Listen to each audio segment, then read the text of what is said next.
สบายดีทำส้มมื้อนี้ก็มาที่แคมป์เช่นเคยบรรยากาศก็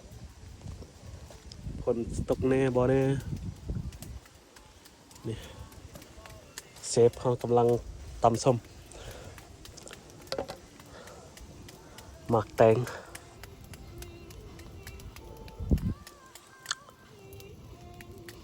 ở đây lịch chưa về sụp หมักแตงน้อย xịt tới nhang chứ ๆ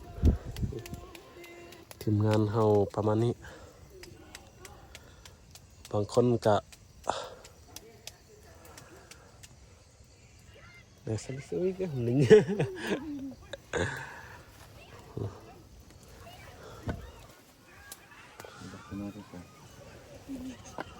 sắpไปแล้วเลยบิ๊กมัมนี่ใช่ ở đây ăn tời nữa bắt không ấy ไอ้เด้อ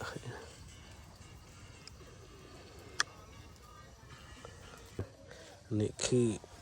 ปลาแดกเกลือเป็นนัวหอมกันเลยอันนี้คือปลาแดกขาดไม่ได้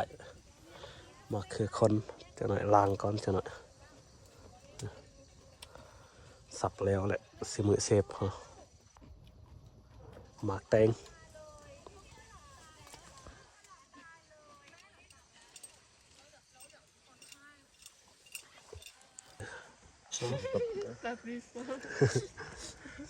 แล้วของกินเขาเนี่ย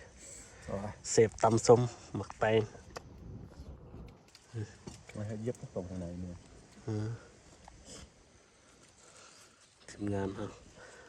เอาแค่นี้ก่อนกินข้าว กินข้าว